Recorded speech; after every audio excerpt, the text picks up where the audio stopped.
तुमचं खूप खूप स्वागत आहे। आपण बऱ्याच वेळेस आळूची वडी तयार करतो, ती तळतो। तळलेली वडी खाऊन खाऊन नेहमी आपल्याला कंटाळा आलेला असतो, म्हणून आज आपण आळू वडीची भाजी पाहणार आहोत। पण मी ती कशा पद्धतीने बनवते आज ते तुम्ही व्हिडिओ स्किप न करता बघायची आहे।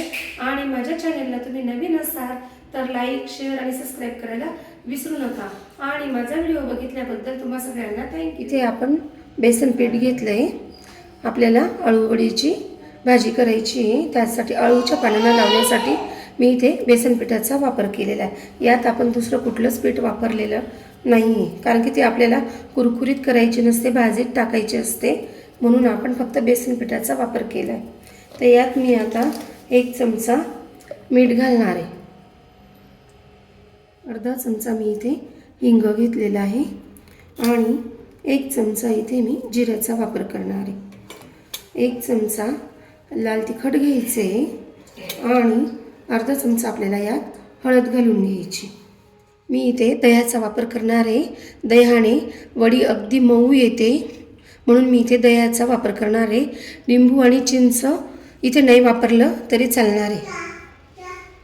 1 चमचा साखर, यात आता आपल्याला पाणी टाकून छान मिक्स करून घ्यायचे।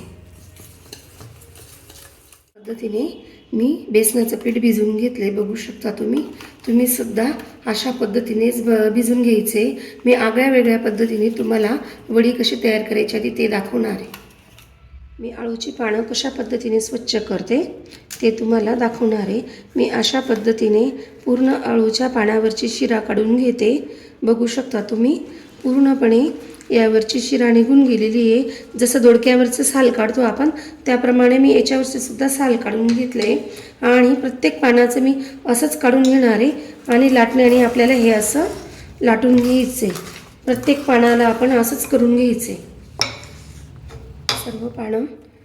सर्व पानांची देठं काढून झाली आहेत आणि आता आपण या देठांचं काय करायचं, ह्या काड्यांचं काय करायचं, बऱ्याच वेळेस आपण हे फेकून देतो, तर फेकून न देता याची सुद्धा छान भाजी लागते।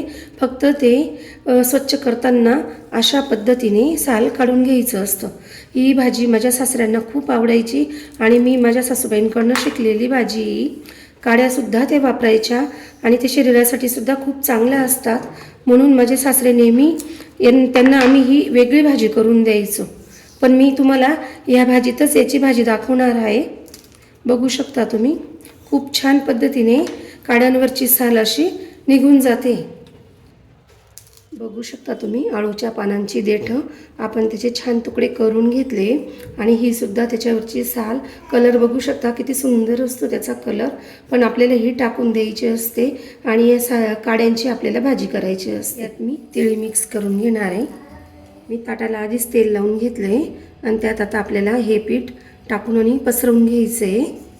अशा पद्धतीने पीठ पसरवून घ्यायचे आणि त्यावर आपल्याला असं आळूचं पान ठेवून द्यायचे आणि पुन्हा त्यावर असं पीठ टाकून घ्यायचे। पूर्ण असंच मी पानं ताटामध्ये लावून घेणार आहे।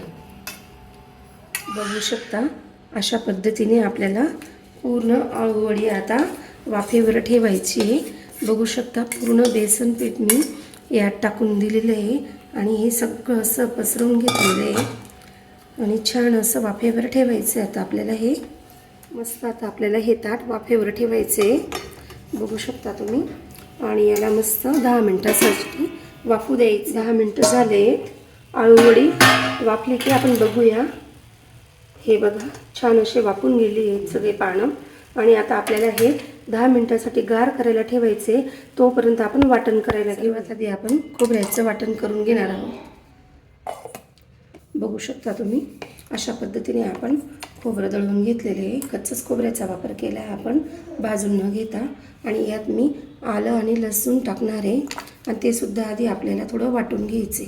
छान असं आलं लसूण सुद्धा वाटले गेले आहे। त्यात आता आपल्याला टोमॅटो, कांदा थोडं थोडं दळून घ्यायचे, पूर्ण मिक्सरमध्ये टाकायचं नाही आणि यात थोडी कोथिंबीर घालायची। बाकीचं आपण यात नंतर वाटून घेणार आहोत। हे बघा छान अशा पद्धतीने आपलं वाटण झालेलं आहे। बिना पाण्याचं वाटण केलेलं आहे आपण आणि बघू शकता थोडं जाडसर ठेवलेलं आहे। जाडसर मसाला हा खूप छान लागतो खायला। छान अशी ताटाच्या बाहेर आपण वडी घेऊन आलो आहे. बघू शकता पूर्ण ताटभर वडी बाहेर घेऊन आलेलो आहे. अशा पद्धतीने झाली. फक्त खालचं पीठ हे ताटाला सुटलेलं आहे. बघू शकता ते आपण काढून बाजूला ठेवू शकतो. आणि हे बघा अशा पद्धतीने आपलं आळूचे पानं वाफून झालेले आहेत. आणि याचे आता आपण छान असे तुकडे करून घेणार आहोत. बघू शकता छान असे तुकडे झालेत आळूवडीचे. हे बघा, हे बघू शकता तुम्ही. खूप छान पद्धतीने आळूवडी तयार झालेली आहे. तळल्यानंतर तर ती खूपच क्रिस्पी होते. पण आपण याची भाजी करणार आहोत. हे बघा लेअर कसे सुटलेत सगळे पानाचे. हे बघा. आणि त्यात मी आता हे 2 पळी तेल घालणार आहे. आणि मी हे शेंगदाण्याचं तेल वापरते. अर्धा चमचा हिंग घालणार आहे. आणि त्यातच आपण हा वाटलेला मसाला घालायचा आहे. तेल खूप छान पद्धतीने टाकले बघू शकता तुम्ही. आणि मसाला खूप छान असा तेल सुटेपर्यंत पुन्हा तळून घ्यायचा आहे. खरपूस होईपर्यंत छान असा मसाला परतून झाला आहे. अगदी खरपूस झाला आहे बघू शकता तुम्ही. कढईला अगदी छान असा खरपूस झालेला आहे मसाला, म्हणजे छान भाजला गेलेला आहे. आणि त्यात मी आता 2 चमचे लाल तिखट घालणार आहे.